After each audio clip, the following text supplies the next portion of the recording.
On behalf of Congregation Beth Am, the Community Equity Collaborative, known as the CEC, and the Good to Know Network, welcome to what we believe will be a really interesting and engaging 90 minutes. I'm Mel Kronick, the leader of the Equal Start Early Learning Program at Congregation Beth Am, and we hope that most of you have had a chance to view the documentary No Small Matter. In case you have not, or if you want to view all or parts of it again, the streaming will run until tomorrow evening. After some introductory remarks from Jonathan Prosnett, the rabbi at Beth Am who guides our social justice and community outreach efforts, we will share 3 short testimonials from people in our community who, in different ways, are intimately involved with early learning. These moving testimonials frame many of the issues which the documentary brings up. We will then turn the virtual microphone over to Rachel Giannini, the early learning teacher featured in the movie. It has really been exciting and an honor and fun to work with her in planning tonight's programs. Rachel will make some keynote remarks about the impact of the film and how and when she decided to focus her life on working with young children. She then will moderate a panel discussion that goes into more depth about what motivates us to work with the youngest population and how we could do it better. And as the evening proceeds, please put any questions you may have for Rachel or the panel in the Zoom chat box, and we will be doing our best to address them as part of the panel discussion, so long as time permits. Karen Alden, one of our partners for tonight and the founder of Good to Know Network, will be grouping questions with common themes and relaying them to Rachel. We will close the program with very short summaries by Dana Chung from the CEC and I about issues in which you can get involved in working toward our goal of making early childhood care and learning available to all children in California. Rabbi John, will you please share your thoughts with us all? Hi, everybody. Good evening. It's a delight to be here. I've been looking for praying mantises for the last 2 days. Hope I can find one now that those eggs hatched. As a father of 3 kids of 6 and under, this movie was very powerful to me. And this gathering together really was quite inspiring. A special thank you to Charlie Rothschild and Mel Kronick from Congregation Beth Am, who are tireless and tenacious in all of their work. And I really appreciate their endless commitment to early learning. I'm taking that we're doing this during the season of Hanukkah, which starts Thursday night.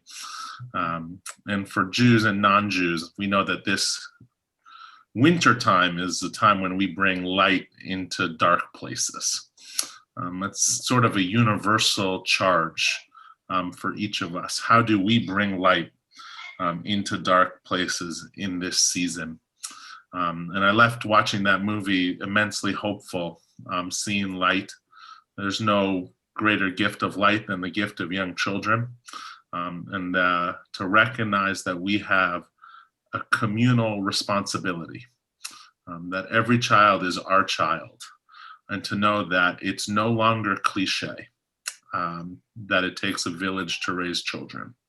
And to see that, and to see the inspiring messages coming out of this movie and coming out of the work of so many, is something that will stay with me during this season of darkness. And as we'll hear from our panelists and we'll hear from our testimonials, we have an awesome opportunity to bring one another together. I see somebody sneaking in the back. So I will just end this right now by saying it is awesome to have so many people here on the Zoom. And we have 3 really powerful testimonials from different members. The first one will be from Valerie Higgins, who's a family care provider. The next one will be from Roberto Islandana, who are part of our Learning Home volunteers. And the final one will be from Pam Loebner, a Congregation Beth Am member and a kindergarten teacher. So Charlie, can you start the videos, please?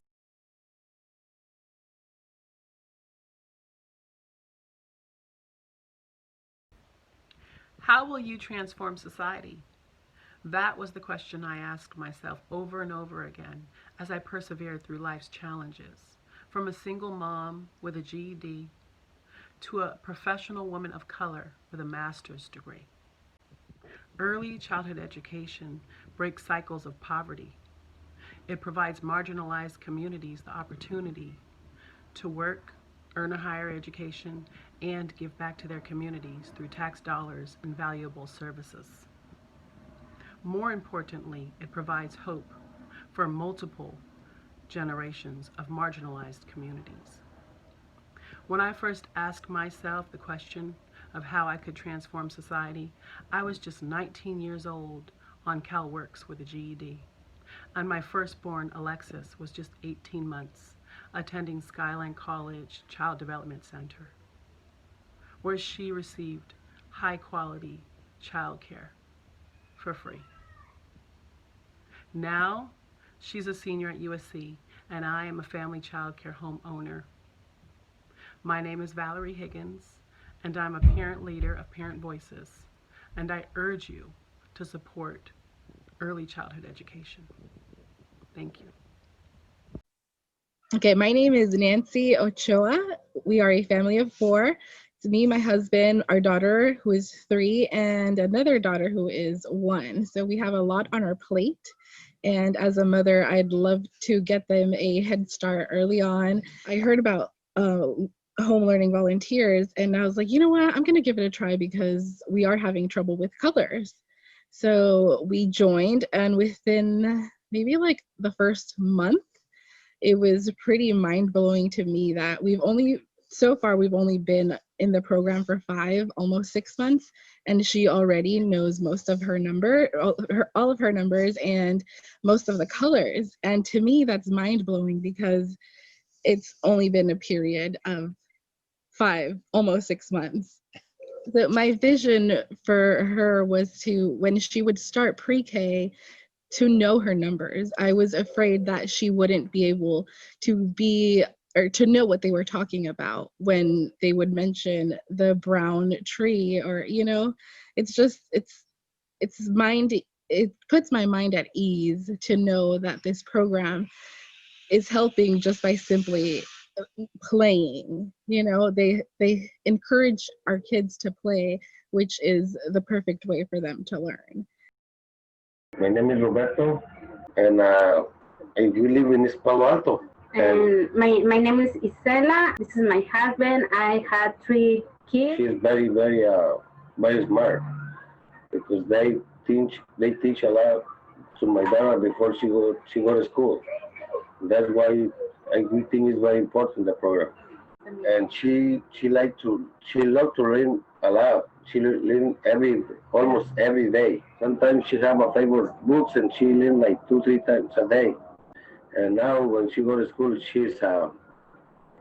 we're excited. She was one of the best students in the school. So we are very happy with that. Yeah. And she's here. This is Dana. This is Dana. Dana's here. Hi. I learned the alphabet, letters, colors, shapes, and how to read. So we want to learn some more and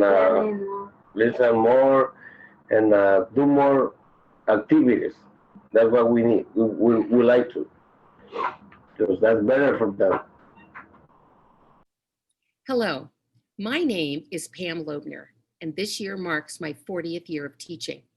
I have experience teaching special and general education for Lodi Unified School District and the Los Altos School District. I am currently teaching kindergarten for the Los Altos School District. When we hold our kindergarten readiness screening each May, I always ask the children if they have had the opportunity to go to preschool and what their favorite part of school is. Most of the time they tell me they love to play out inside or outside, paint on the easel, and learn about stuff. These students have already begun to develop independence, a stronger sense of who they are, and can problem solve academically and socially. They know how to share, listen, follow directions, and are ready to learn. Those that have not had that same opportunity present a different picture. These children often have a hard time separating from their parents, transitioning to different activities, sharing and listening. They often find it harder to communicate their thinking and need a great deal of support and help with academic tasks. These children have not had the exposure to the early reading and math literacy activities that they need as they enter kindergarten, their first real school experience. I can honestly say that I have never had a child that didn't want to learn, but I have had students who felt less confident in their ability to learn. This shows up in higher frustration levels, negative self-assessment, and a tendency to give up more easily. And those students are predominantly those who have not had a preschool experience. I'm so sorry. I told Mel that as I watched the testimonials before, I got a little choked up, and it happened again. Seeing people care so much and speak so eloquently about early childhood just gets me in the feels. But I have myself together now. Hi, everybody. Good evening. My name is Rachel Giannini, and it is an honor to be here tonight. And I am so grateful to Beth Ann for hosting and 136 people for being on tonight. This is absolutely incredible. I am an educator, an advocate, and a video blog host. And if you have already seen No Small Matter, I am Miss Giannini from the Yellow Room. And it's amazing because if you have seen the film, one, you totally got John's reference of a praying mantis. And John, we can find all 1,000 of those praying mantis babies later. I'm sure we can. But I bet you would assume really quickly that I always wanted to be a teacher. Not even a little. I hated school. I would dare say I despised school. I grew up in the Chicago Public School District where school was rows and worksheets and working by yourself. I am a child of 3 of very young teenage parents. And as a result, we lived in apartments and we moved around to a lot of different houses and went to a lot of different schools. So I really hope that none of my teachers ever commit a crime because I couldn't tell you a single one of their names or really pick any of them out of a hat. I can, however, tell you what every single teacher, regardless of the grade and regardless of the age and regardless of the school, wrote on all my report cards. Rachel cannot work without disturbing others. And as an educator now, I realize I was just a really good collaborator and nobody knew that. But it's funny because along with report cards, my other childhood memory when it comes to school is going over to my friend Jen's house. And we went down into the basement and only to discover that there were rows of every chair in her house with stuffed animals. And she's standing there with a big stack of papers and she looks at me and goes, "Do you want to play school?" And I looked at her and said, "No, I don't. We were just there. We just did that. Like, let's go outside. Let's go find some bugs. Let's climb some trees. Let's get dirty and have an adventure." Because to me, that's what learning was about. Learning was fun. It wasn't working by yourself. It was working with others. It was discovering something new, making up, using your imagination.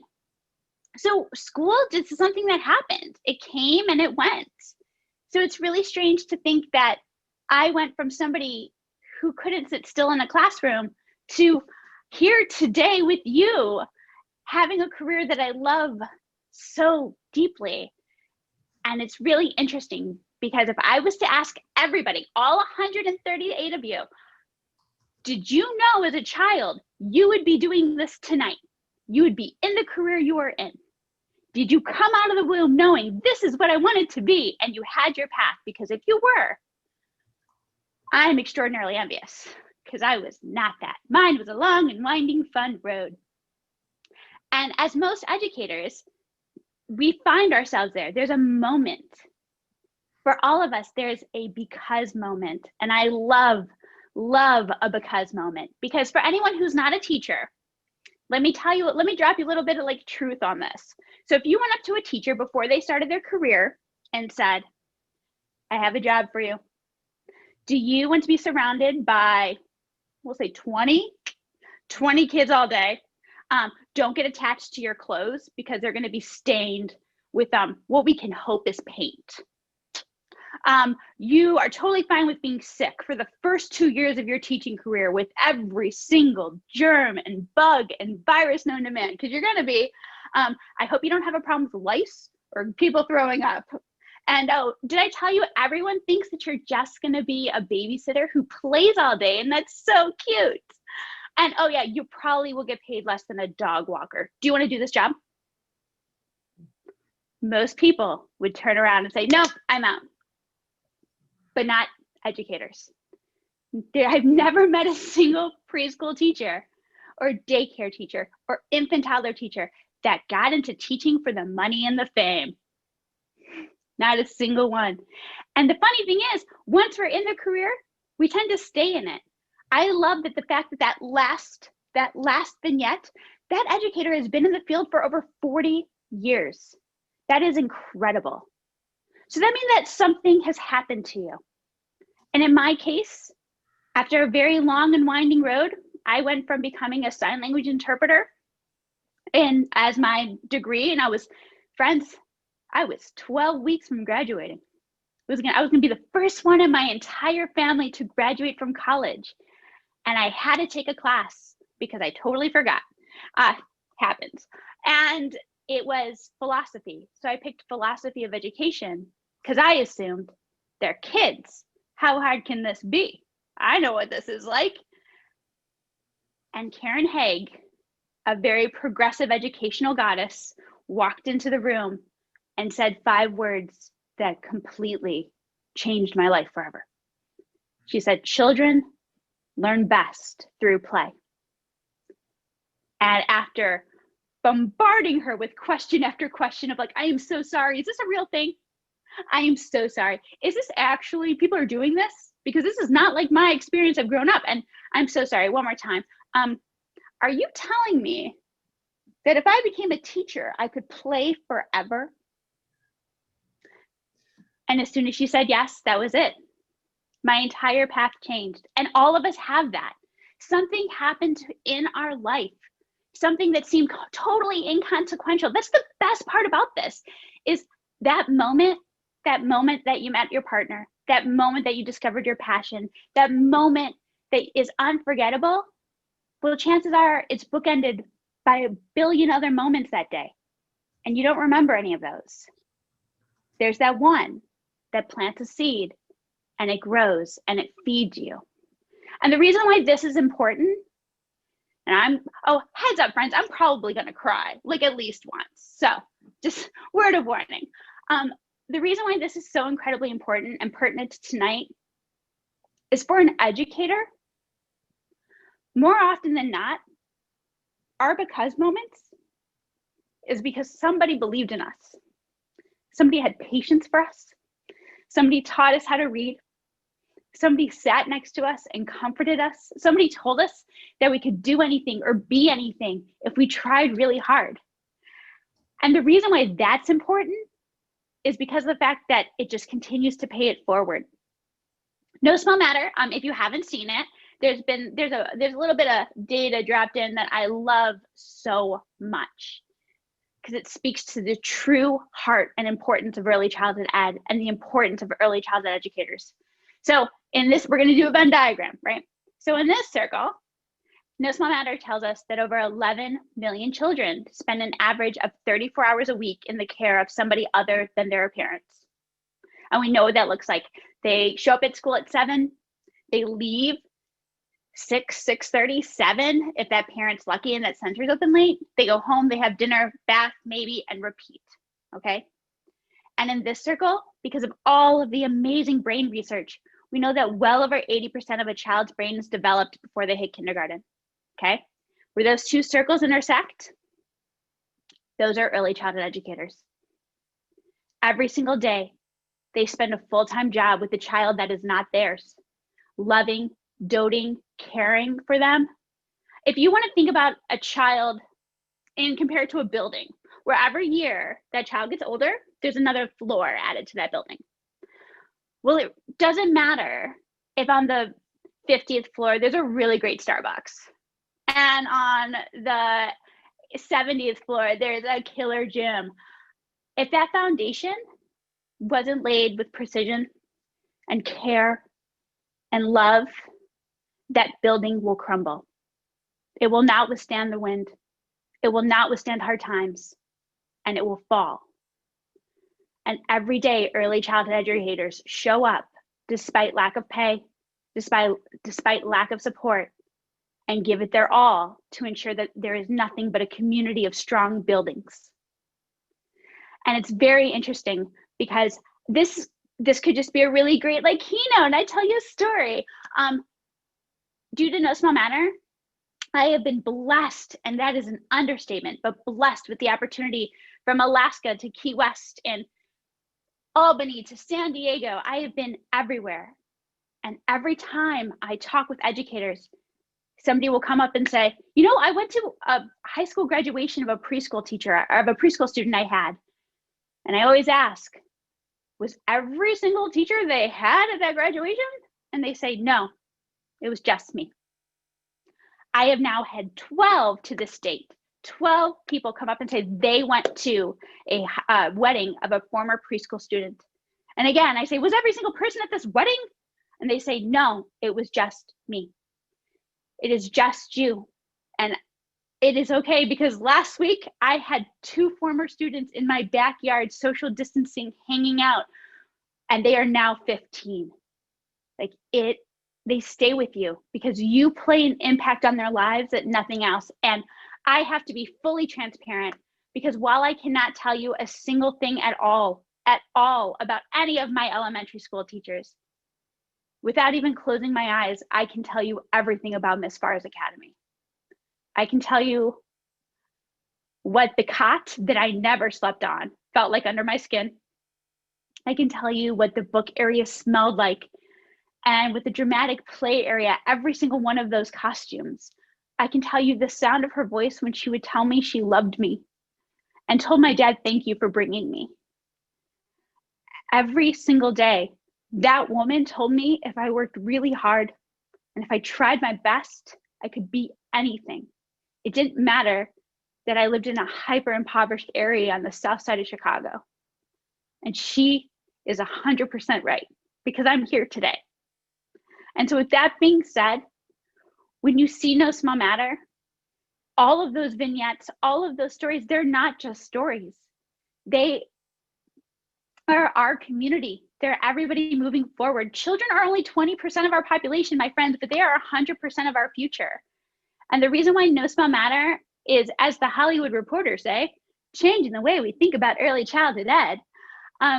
It does an incredible job. It is so relevant. And I have to tell you a little bit about our impact report before I jump into our panel and continue to cry. So No Small Matter is for those who haven't seen it, heads up, get a box of tissues. You will cry.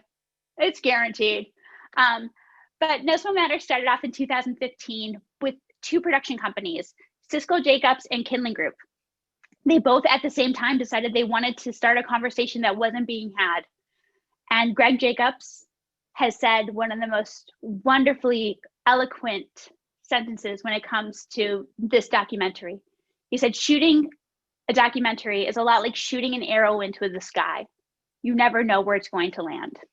Because maybe by the time that film is released, that issue is passé, it's over, it doesn't matter anymore.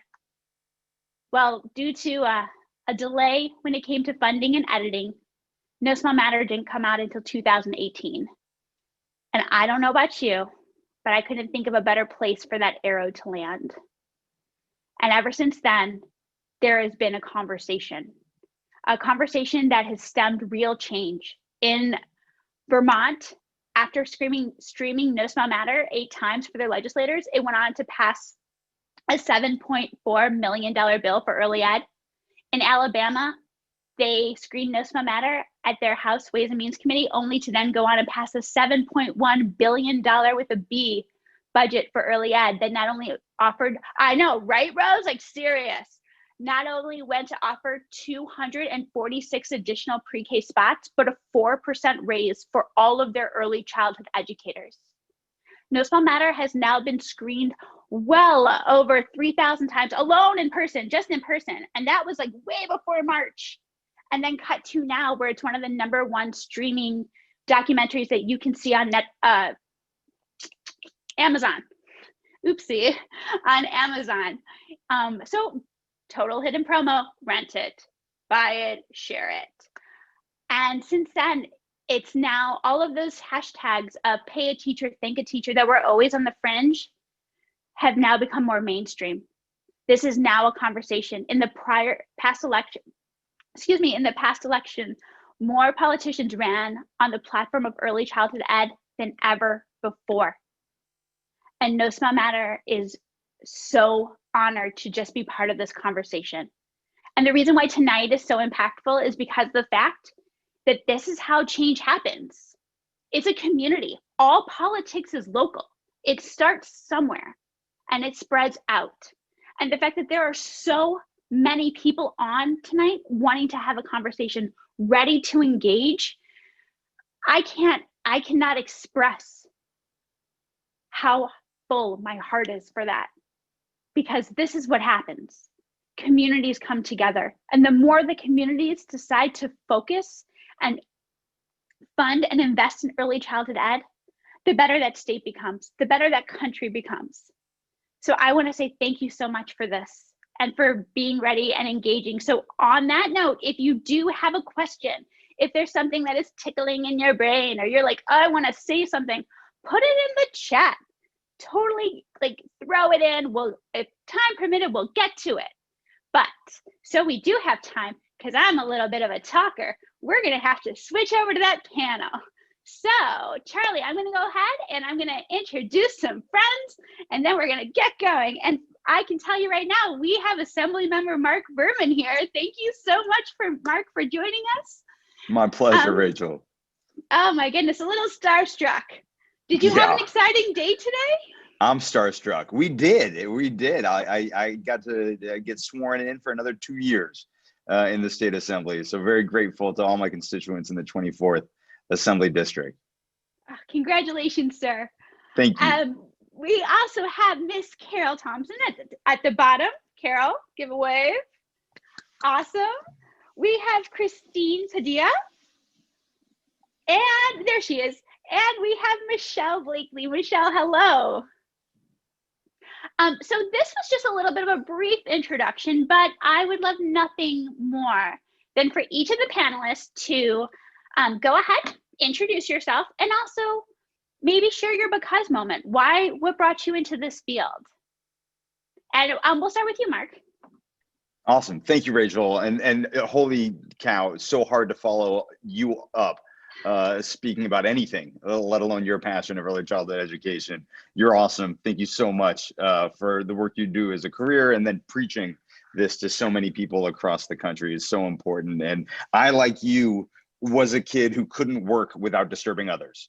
And I'm pretty sure my dad kept all my little, report cards from grade school, and I guarantee you they all said that. So we go on to do good things.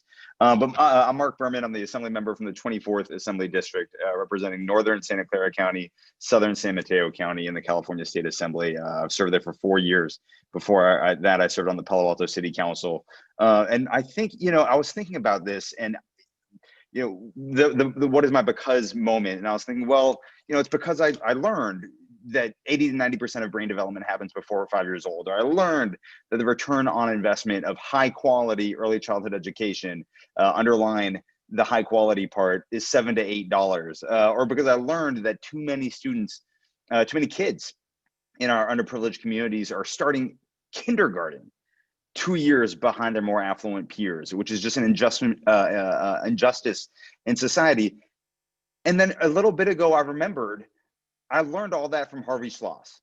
And for those of you from Bethlehem, you know who Harvey Schloss is, and you know the huge impact that he had on so many of us in emphasizing early childhood education. And I remember when he and I got coffee when I was running for assembly, and his passion and his wisdom, and he'd already been to the Capitol, and my colleagues know who Harvey is, and the amazing work that he did before he passed away too soon. And so Harvey is my aha moment. So thank you. Thank you for sharing that. And I love the fact that as soon as you said that, the chat just blew up with Harvey and hearts. What an incredible soul. Thank you, Mark, for sharing that. Carol, you next, my dear. Thanks so much. And also to Mark and to you again, very hard to follow. So, but I know, Rachel, you would really resonate with my day today because it was just where you were so many, or in the movie, you know, with children all day at the school that I run, All Five. And All Five is really the fruition of my aha moment, which is a little bit more, even more circuitous, only because I'm older. So I want to tell you that I actually tried really hard not to be an early childhood educator for many, many, many years. For all the reasons you said, Rachel, because it doesn't make very much money. It's not very prestigious. There's a lot of dirt involved. There's no high heels. Nobody gets to get dressed up every day.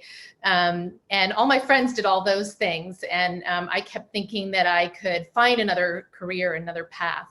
And it just was not happening. So I'm still here in the same place that I started, and just a slightly different environment. And I think the second aha moment for me was teaching children from very privileged backgrounds, and then realizing that the children from low-income backgrounds were not being treated the same, and getting really, really passionately angry about that, and that children's lives were being wasted, were being neglected. Children who had just as much brain power, because I could see it as an early childhood educator, as any other child, and they were not getting treated the same.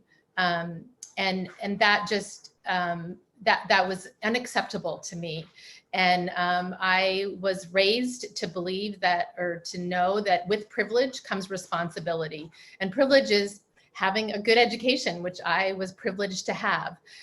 So my responsibility was to give back. My grandmother also started a preschool. So I'm just basically stuck with this career. It's in my genes. And yeah, I will probably continue it for the rest of my life.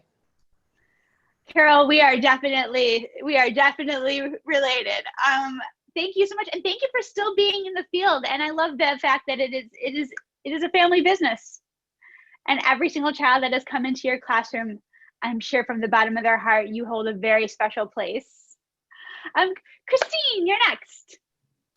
Hi, good afternoon. Thank you. I'm Christine Padilla, and I'm the Director of Build Up for San Mateo County's Children, and we are an initiative, a countywide initiative working to preserve, expand, and improve childcare facilities in the county. And we're doing it through a multi-sector approach. So we're trying to get everyone in to care about this issue, not just the ECE people. And I think part of my moment was just understanding how connected childcare and early ed is to pretty much everything in our whole community, from the children and the families to supporting the teachers in their careers, to the parents who need to work, the working families, especially here in the Bay Area, to, you know, the environment and traffic and trip count. I mean, it's really tied into so much. And I think that was just a beautiful moment for me to put all of that together and realize that trying to advocate for this issue and get people to care about this in a different way was just going to be really helpful to the whole community altogether. So it's definitely a field that touches my heart. And of course, I cried all through the movie as well. So I thank you, and I'm so happy to be here tonight. I want to say thank you for expanding the choir. The fact, it's knowledge. I mean, the whole thing is like, once you see this film, once you know, you can't unsee it, and you can't fix a problem that you don't know you have. So thank you so much for just raising awareness, because that is the first big part of this battle. So thank you. All right, Michelle, you're up, my dear. Thank you. Hi, my name is Michelle Blakely. I'm Deputy Director at First Five in San Mateo County. And I resonate with all of my panel colleagues in your statements. For me, I have a couple of aha moments. But I didn't get into this field intentionally straight away like some of you, but I grew up from a family of educators, and I have had a younger brother, 5 years younger. And I remember him being about 3 or 4, and I'm going to preschool with my mother to pick him up, and there were issues. And my brother actually, there were a couple conversations around whether he'd be able to stay in preschool. He wasn't able to stay in class. There were a lot of conversations I remember as a little girl about behavior. I remember going to the pediatrician, and the pediatrician saying, well, he'll grow out of it. He's just a boy. But later we learned that my brother definitely had diagnosed a mental illness. And so from a younger age, I have just really been thinking about, well, what are the experiences of other children, and what is that like for them? So I originally thought I was going to be a child psychologist prior to my undergraduate. So I graduated from college, and my godmother was the CEO of a Head Start program in Houston. And she said, I think you're going to love it. You love kids, you learn about development. And I said, oh, let me just see what it will be. And I fell in love with it. I mean, I cut my teeth on solid early childhood development, even though my emphasis was a lot around the disability work, special education, and mental health services, and just fell in love with it. I mean, it was the best training really that I ever had way back then. So my take on it is I've stayed engaged just because I'm really interested in the detail, but also the vision and the policy, and there's always something around the corner to advocate. So building other sectors, now with COVID and the discussions we're all having around race and equity, it also touches our field. So I'm completely always engaged, and there's always something really interesting. So yeah, I've been a direct service provider. I've worked in private philanthropy for a couple of years, and now at First Five. So it's just really interesting, and I love it. And I would totally want to have been in the yellow room in your classroom. So just saying. Well, if we ever go back, you're more than welcome. I would love to have you as a co-teacher.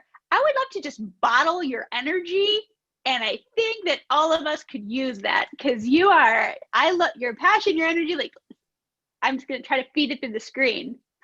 As you guys can all see, we have an outstanding panel, and we have a very limited amount of time, so I'm going to jump right in. But again, Karen is going to be moderating the chat, so please throw something in if you are interested. But Christina, I'm going to start with you.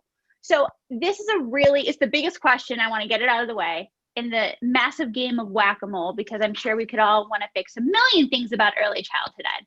But if you could identify one way to change the field for the better, what would it be? That's a very big question. And I think that we have to start with public investment. I really think that we need more funding. We don't spend nearly as amount of money on education, especially early education, as we should.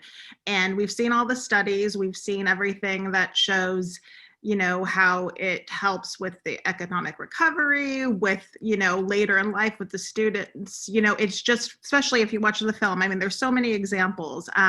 So I'm not sure why we're always trying to play catch up rather than just put the money up front forward. It's almost like a reset. If all children could have a high quality early education, what would it look like in 20 years? I mean, it would be the beautiful foundation that you were talking about. So that's something I'd really like to see, and that's something we advocate for all the time.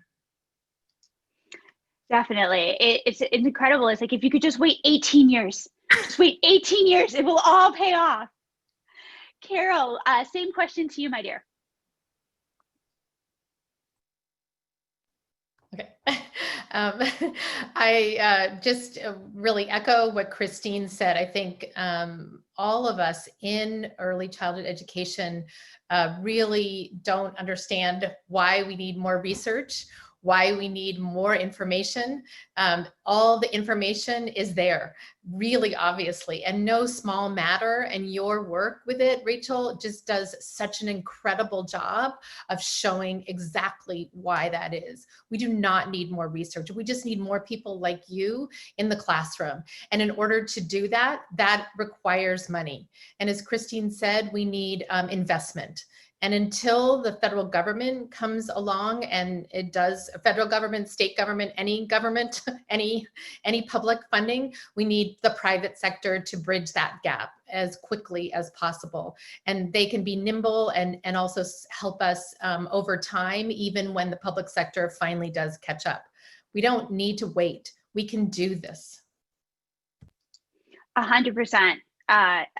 I love people clapping in the background. Like, yes, it is definitely, this is not far reaching. It takes knowledge and it takes the drive. And again, once you see No Small Matter, I always say you walk away with a honorary BA in education and a master's in advocacy, because you know information now and you're kind of ticked and you're ready to go out there.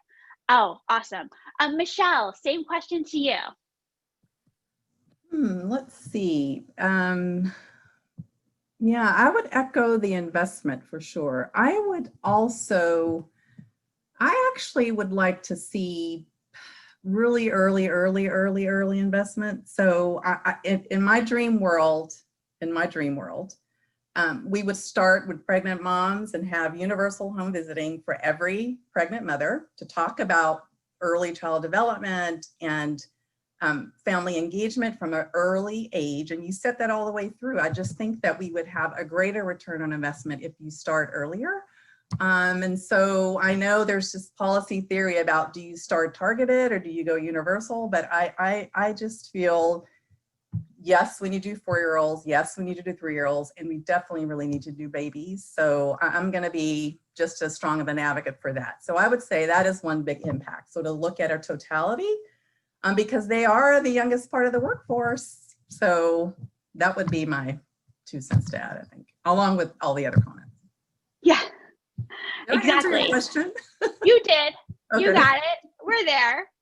I'm pretty sure I have a feeling what Assembly Member Mark is going to say. But Mark, what if you could identify one way to change the field?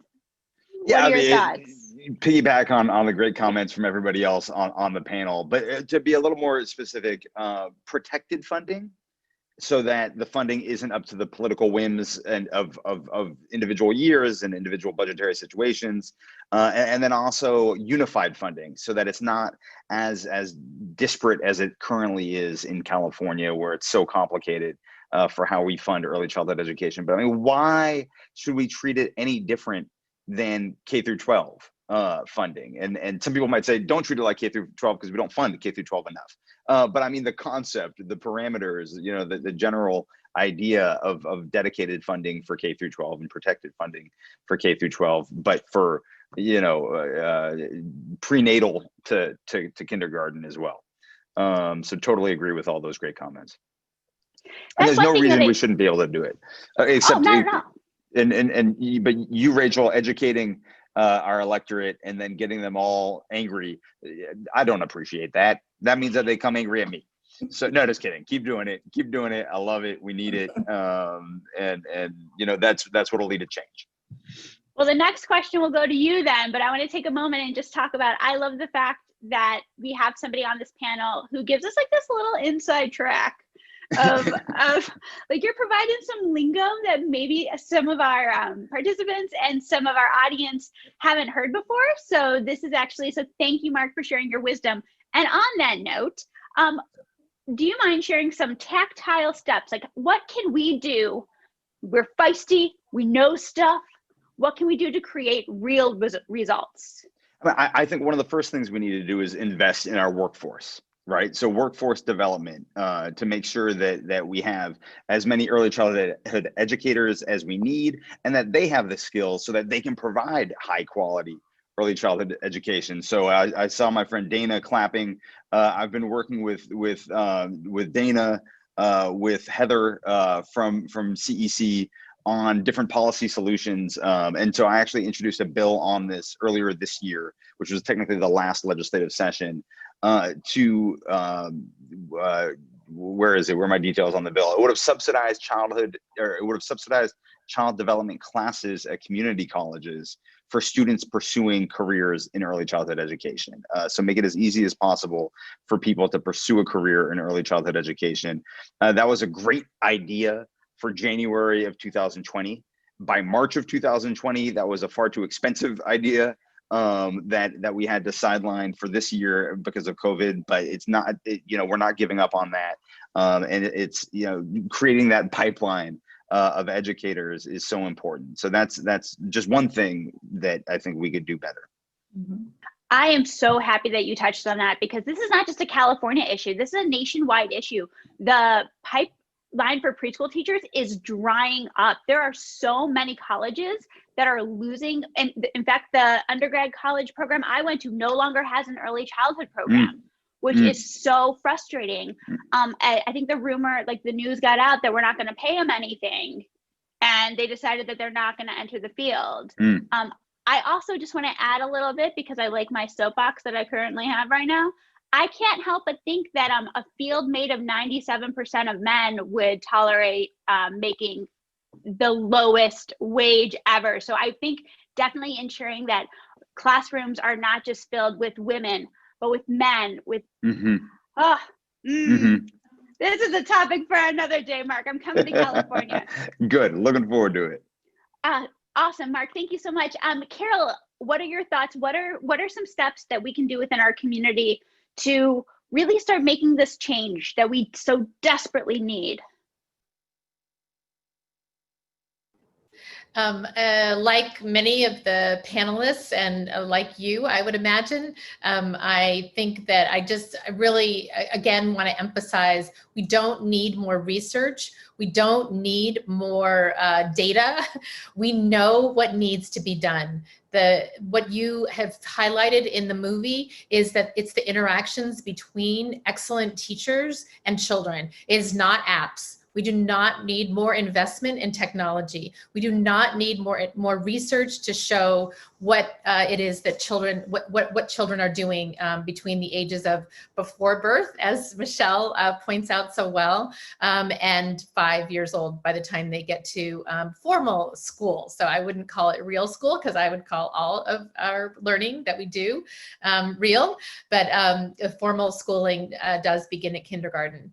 And any money that we put in these other buckets, these app buckets and these research buckets, needs to just be redirected into the salaries of early childhood educators. And you would find if you paid $100,000 a year to every early childhood educator, you would find a lot of colleges deciding that that would be a really good major to offer.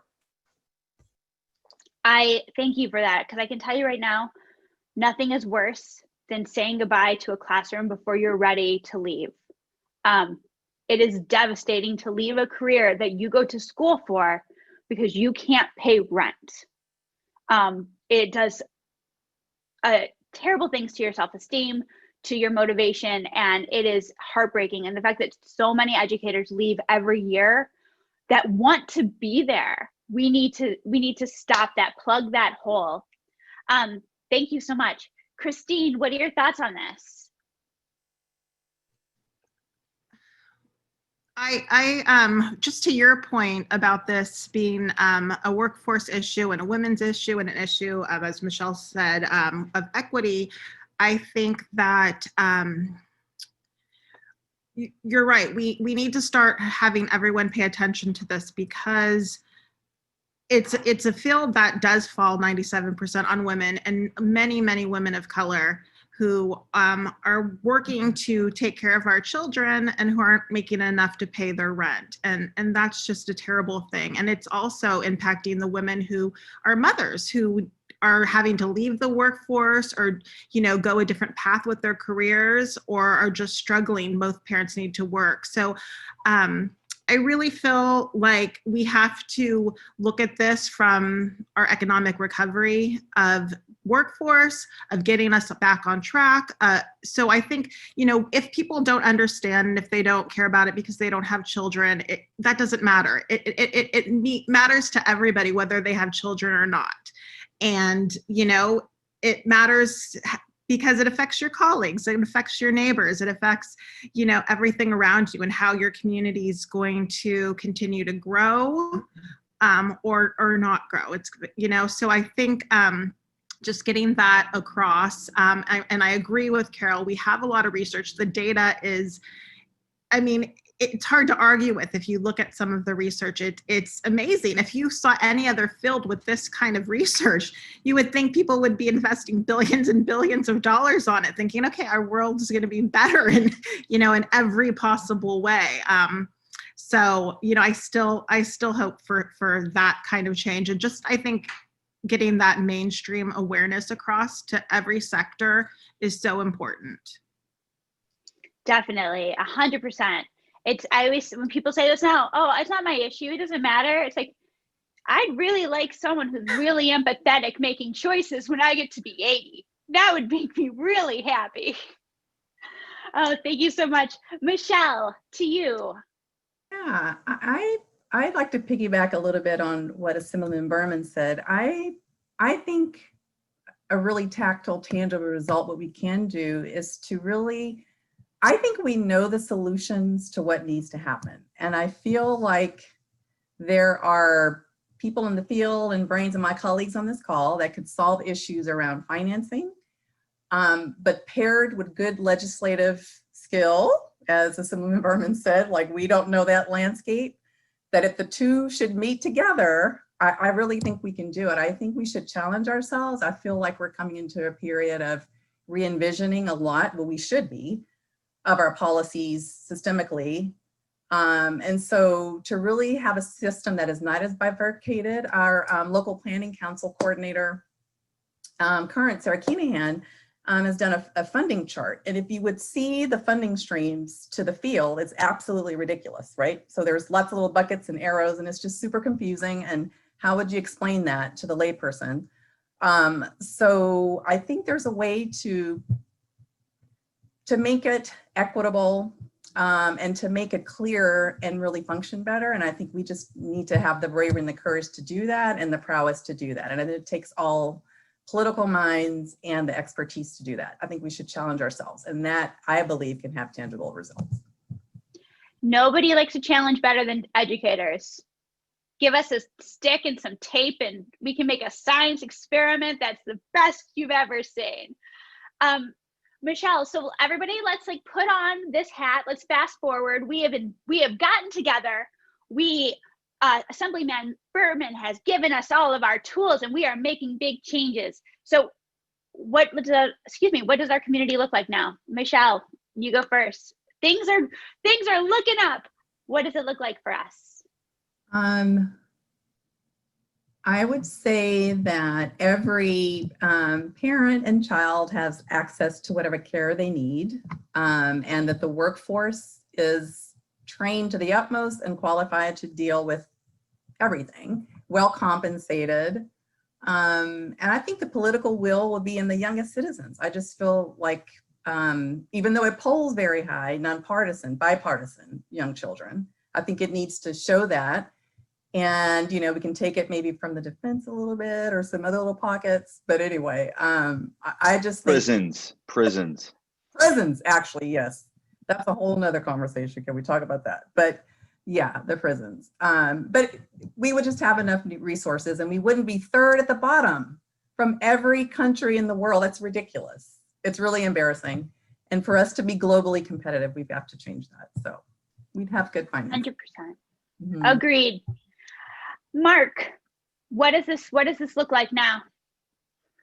What does it look like now, or what do we want it to look like in the future? Well, all things are good now. We fast forwarded. Okay. Everything's looking up. How is this impacting our community and our country? I mean, it's, Rachel, I think you said earlier, just wait 18 years, just wait. And it reminded me of a meme of if you changed one thing, then we'd have a utopia in the future. And the utopia is the image of Wakanda from Black Panther, like this amazing community where there's great architecture and flying planes and all this. That's what it looks like. That's what it looks like if we can properly fund early childhood education. Where everybody where first of all, we have equity and opportunity. And that's kind of my guiding North Star in what I do, is trying to make sure that we have complete equity and opportunity throughout California. And so, you don't have that if if kids are starting so far behind at kindergarten. We properly compensate and properly train our early childhood educators. And then this doesn't become a handcuffs on people in the workforce.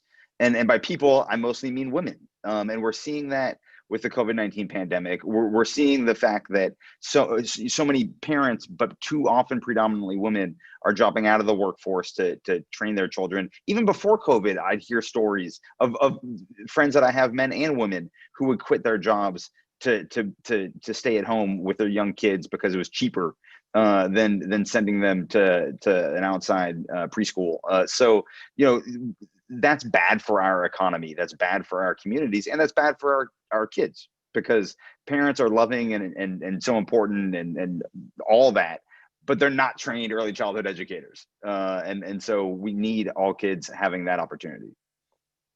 Definitely. And yes, Wakanda forever, Mark. Wakanda forever. Christine, we have now gotten to a point where early childhood is accessible for all. How is this changing our community and our country? I think in all ways. I think if everyone had access to high quality childcare and education, I think that would definitely be the foundation. Obviously, there's other things that need to happen, but that would be such an important base to, as Assemblymember Berman said, parents could go to work, they could feel comfortable that their children are safe and learning. Children could be in safe environments and be prepared and ready for school and go on to college and happy careers and all of those things. So I think, you know, and if, you know, in one of those worlds where you get to pretend everything's going to be great, I mean, that would be a start. It really would be one of the things that we could do, which actually could be a start to that. I mean, that investment in early child care would be amazing. So I'd like to see it happen.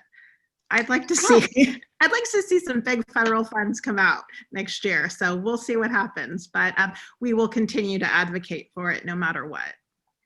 I 100% agree. And Carol, round us out for this question. Climate change would be fixed because all the children will figure it out, because all the children will have all the education that they need. And so they will fix it, because if every single one of them has all the resources available to them, then we won't have to, you know, let go of our planet that we've had to, you know, my generation has ruined, unfortunately. It's amazing. Again, 18 years. Game of Thrones was on for like 11 years. Like, Simpsons has been on for 30 years. Like, we can wait. Like, we're patient when we need to be. We can be patient on this. Before we switch over, we have well over 100 comments and questions in the chat, but I think that I would be very remiss if I did not take this opportunity to address the massive elephant in our Zoom room of we are currently struggling in early childhood, as well as all of us are in regards to education and COVID. There are 4.5 million childcare centers that are about to close due to lack of funding. There are teachers who are going to work every day who the job was already hard enough and now it is 10 times harder. And with that being said, the amount of care and love that these individuals have needs to be recognized. So I would love, before we switch over to do audience Q&A, if everyone could just take 1 second and send something out to our educators who are currently working during this pandemic. Assemblyman Berman, I'm going to start with you, sir.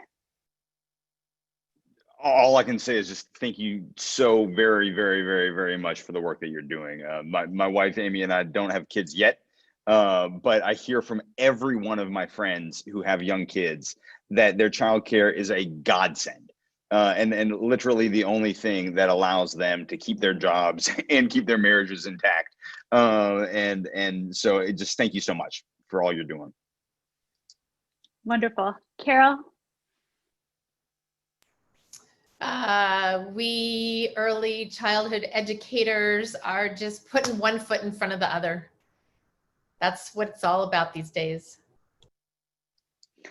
I have to say really quickly that there's no other group of people that could do this other than early childhood educators.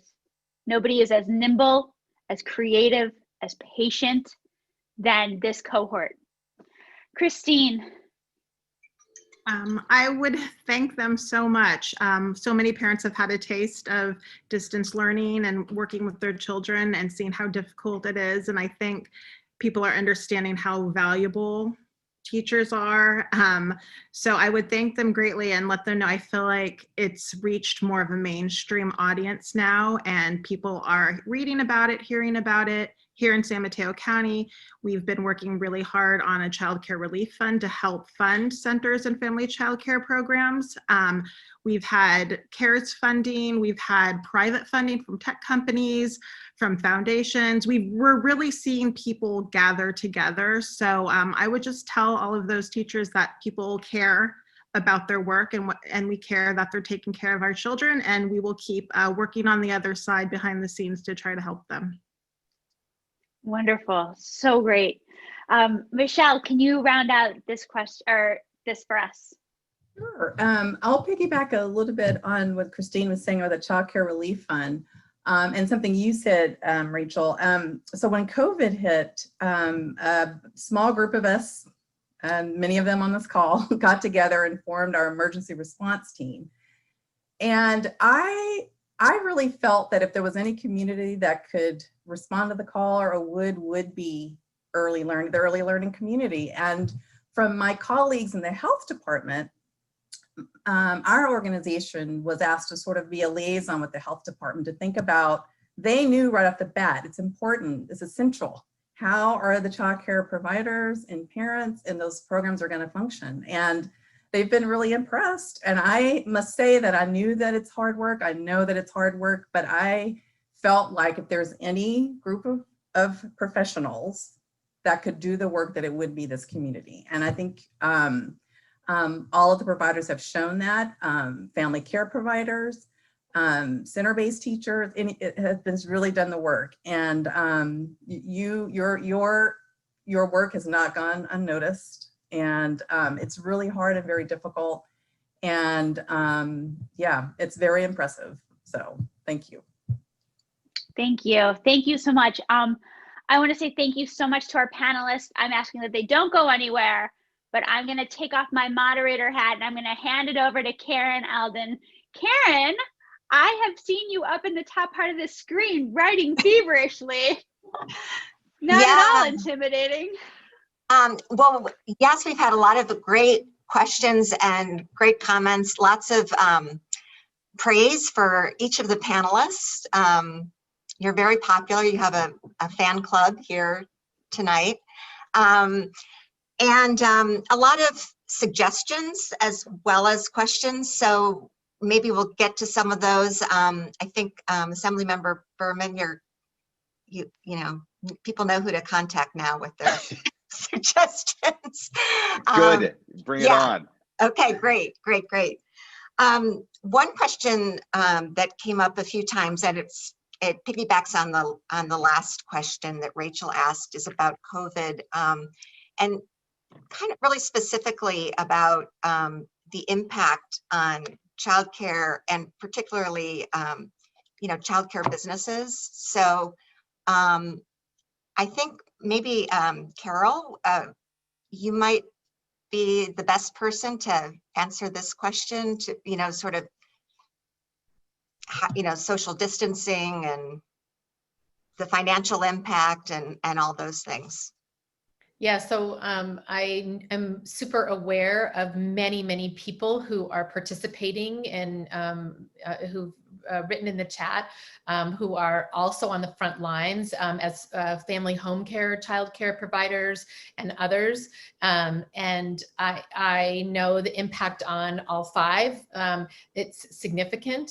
Our budget is, you know, not, it doesn't resonate at all with reality. Unfortunately, the budget that we created for the last fiscal year and for the current fiscal year as well and I know that's true for everyone, the amount of additional equipment that's required to do all the things that you need to do to stay in person, not to mention the ones that are doing virtual, which I cannot, personally, I cannot even imagine.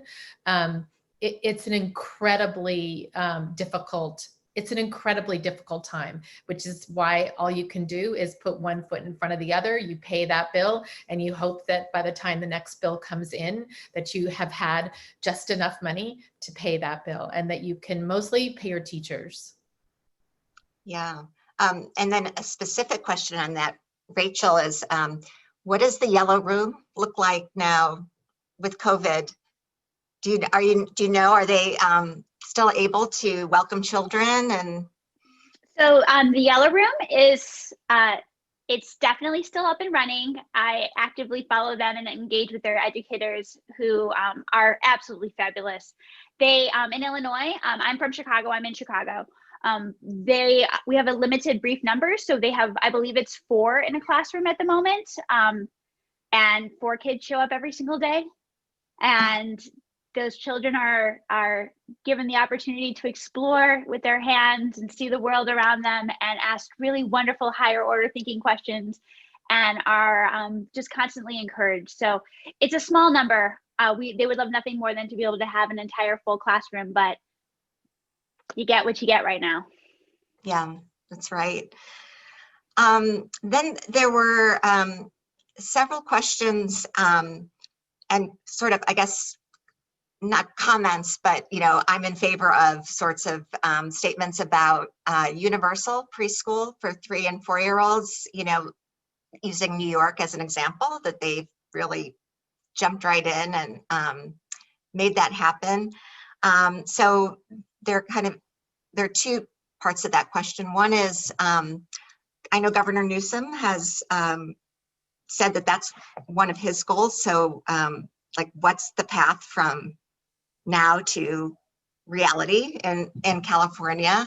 And then the other part of the question is, you know, we have a lot of really wonderful, high quality private businesses and nonprofits that provide programming for 3 and 4-year-olds. And so, you know, just sort of, how do we make sure that Governor Newsom and his staff understand that, you know, we can't just like bring it all state funded and, you know, harm the foundation that we already have in place. So Assemblymember Berman, maybe you could attack that one. Yeah, absolutely. And I'll take the second part first, which is that Okay. it's so important with all legislation that we identify the unintended consequences beforehand and do everything that we can to craft the legislation to minimize and mitigate those impacts. And so I couldn't keep track with all the comments in the chat, but I saw that one and saw that one got +1s from about 68 people. So it's a you know, but that tells me that, I mean, that's a really important issue, and you know, keep on reaching out to the administration. And I was just looking on Twitter because I knew my friend and colleague Kevin McCarty, who represents Sacramento, he introduced the universal pre-K or TK, excuse me, universal TK for 4-year-olds bill last year that I was either a co-author or a joint author. I can't remember. Bottom line, I support it. And he reintroduced it this year, which it is now AB 22. So for everybody who cares, AB 22 should be at the top of people's list of bills to support and advocate on behalf of this year, which is his universal TK bill for all 4-year-olds that he just reintroduced today. And the governor has come out with his early education master plan, and he's come out, you know, with that statement that this is something that he supports. And so now it becomes the political will, and will we put our money where our mouth is when it comes to, you know, funding these priorities. So I hope so. I know the Assembly worked very hard in this year's budget earlier this year to keep funding for early childhood education whole. Even that in and of itself wasn't enough, but at least it was better than the 10% cut that had been proposed. But keep on advocating, keep on reaching out to me Assemblymember Mullen, who was just texting me a minute ago, who I know supports all these really important issues as well. And reach out to the governor and the governor's staff to let them know as well. Can I say one thing on that note really fast? Having the opportunity to speak with state senators, this is for everybody, all 128 still out there, friends, every single legislator realizes that they work for you. Mm-hmm. So writing a very quick tweet, going on to GovTrack, getting out their email and sending that you support AB 22, that goes a long way. Mark's not just entertaining us with fun numbers and letters. He knows, like, this is really important. And again, they work for you and they realize that, and they truly care about what their constituents want. So if this is something that you're passionate about, if you're hearing this and you're like, yes, AB 22. So thank you so much, Mark, for putting that out there. So get on after this and tweet away. And I'm already a co-author, joint author, whatever that bill also. So I'm on board. Great. Well, not Mark, but everybody else. I'll get everybody else. But still, we actually, this area, we have really, wonderful assembly members, senators who are very supportive. So you just need to like twist the arms of some of your colleagues. Story of my life. Story of my life. Yeah, I'll bet. We also got some questions. Michelle, you mentioned infant prenatal and then also infant toddler care, and people don't always hear about that as much. So maybe you can talk about why it's important, and what should we be advocating for at this time. Well, I mean, I think the first thing I would say is that is infant toddler care outside of the home is really expensive, and we know that. It's quality. So we're just going to have to know that's the reality and fund it in a way that's really supportive of the parents and the child. And it's important because it's that bonding, right? So it's all about relationship. And the early Abecedarian project, the project that everyone references for early education and quality, they started really before early Head Start was Head Start, but they were Head Start programs with a strong toddler family engagement component. So they started much earlier than the 3s and the 4s. So just throwing that out there. Yeah, and I think that there's ways to give care. We need to be really open. Not every setting is the setting that a parent chooses or a setting that works best for a child. So it should be a variation in the types of care. So even if it's a nanny or it's a family FCC or infant toddler center, we need to be able to provide that for families. That's just what I think. And it goes back to financing. So it's public and it's private. And it's just a reshifting of our political will to fund at the earliest stage, I would say. Yeah. Karen, my dear, I believe we have time for one more question. I know you have the power. Okay, well, I'm going to ask a question that came a lot. That's actually probably the most important one to me personally, and that is the issue of investment in infrastructure, and particularly investment in the infrastructure of the people who have the most important job in the world, which is the people who teach and take care of young children. And so so this is a multifaceted question, and I'm not sure who would like to answer it, but how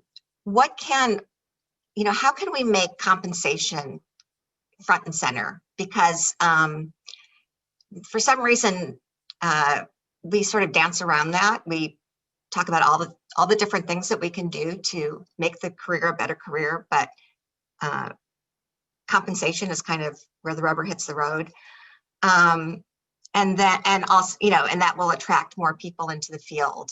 And then also, how can we help those who are in the field now advocate for better compensation and all the other things?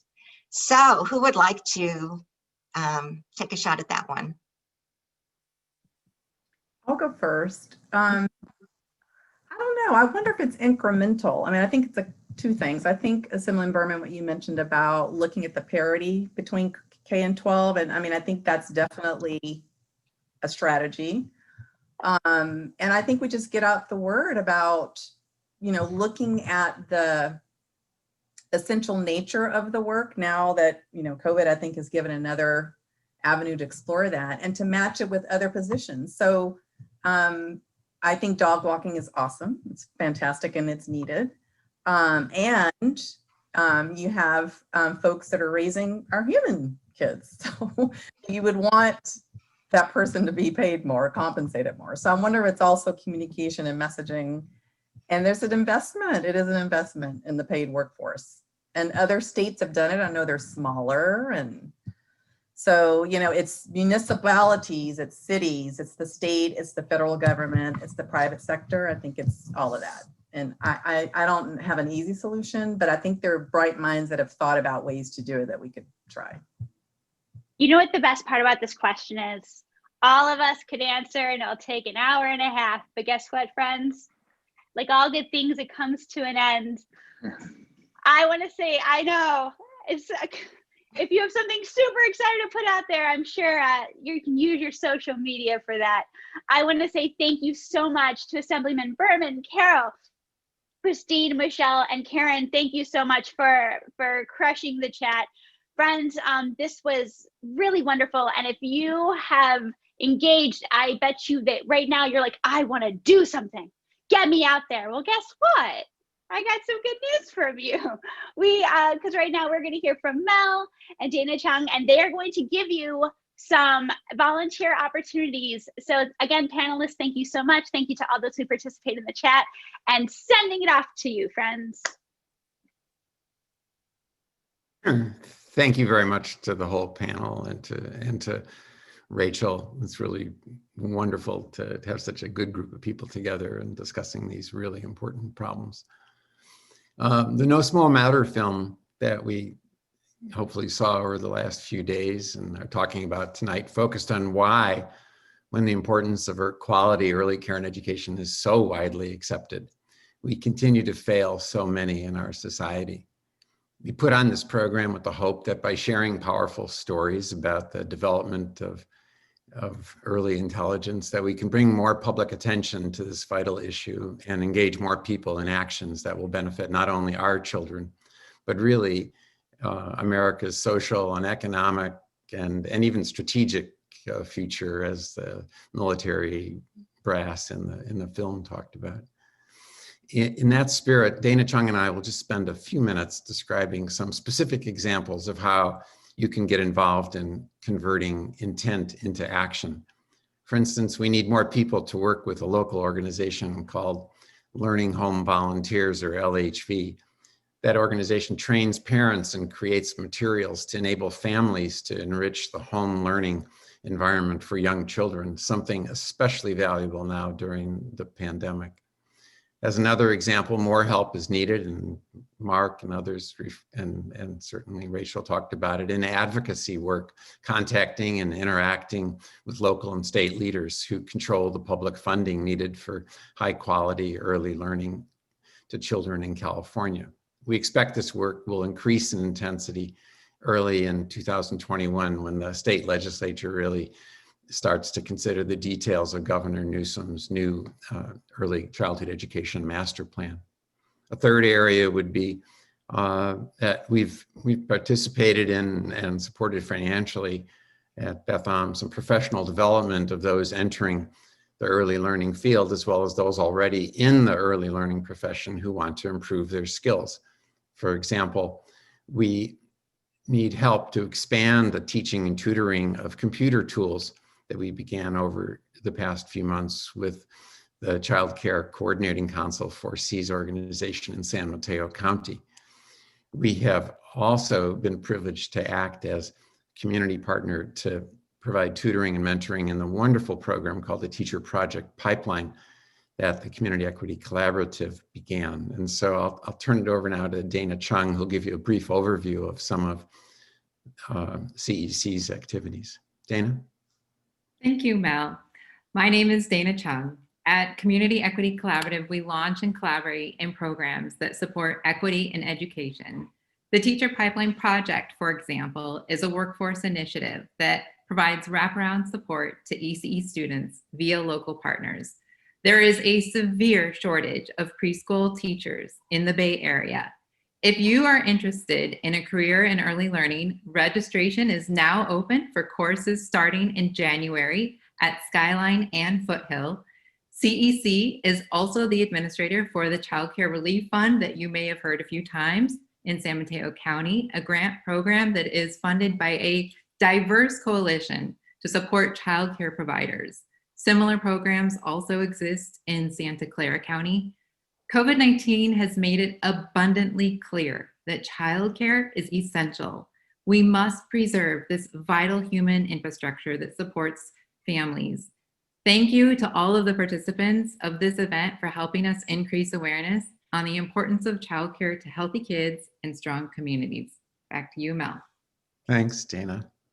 So now what we'll have is a very short Zoom poll, and it should be appearing on each person's Zoom screen. We'll take a short break for just a minute or so to allow everyone to indicate areas of interest, and we'll follow up with people depending on what they indicate is an area that they're interested in.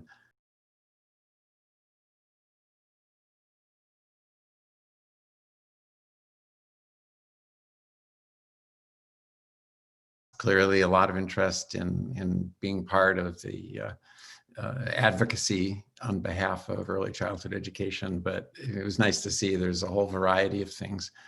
And among those of us who helped sponsor this this program, we'll be back in touch with everybody over the coming days to get a little more information about you and the kinds of things that you're interested in, and hopefully get you to help participate in addressing these really, really important issues that were talked about so eloquently tonight. Again, just to bring things together to close, you know, we at Congregation Beth Am and the Community Equity Collaborative and the Good to Know Network want to really thank especially Rachel Giannini, who stayed up late in Chicago there. And not only for Rachel's sharing her thoughtful personal perspectives on working with and for children, but also for the wonderful job she's done in moderating questions tonight and you know, and getting feedback from the audience. Rachel, it's really been a pleasure working with you on this, and on behalf of our respective organizations and personally, it's been very inspiring to us. I want to thank all you. Oh, sure, absolutely, yeah. I want to thank all the panelists, especially Assemblyman Berman, Christine Padilla, Michelle Blakely, and Carol Thompson, who've taken time from their really important and busy schedules to share their insights with us. For those who don't know, Mel was my Sunday school teacher. I think it was Sunday school at Beth Am. So it's awkward calling me Assembly Member Berman or whatever you just did. No, not even. But thank you, Mel. Well, thank you for making the time. I know it's a busy time for you in Sacramento, so it was great to have you as part of the panel. I want to thank also just the people who volunteered for those testimonials: Valerie Higgins, Nancy Ochoa, family of Roberto, Isela and Dana, and Pam Loebner. They agreed to provide those beautiful personal testimonials. And of course, thanks to all of you in the audience who made it a priority to learn more about the importance of early care and education, and to think more about what each of us can do to make access to high quality early learning available to all children. We recognize now the importance of these efforts, even more so because of all of the struggling that everyone has had to do with respect to the pandemic and its implications. And finally, my friend and colleague, Charlie Rothschild, and I greatly appreciate the involvement and encouragement of Dana Chung from the CEC and Karen Alden from the Good to Know Network and Rabbi John from Beth Am, helping, getting their thoughts and inputs and significant help in putting on this program. They and the work they do are blessings for our community. And a special thanks to Rose Liu, who assisted Charlie in managing the non-trivial Zoom details that were conducted so well tonight.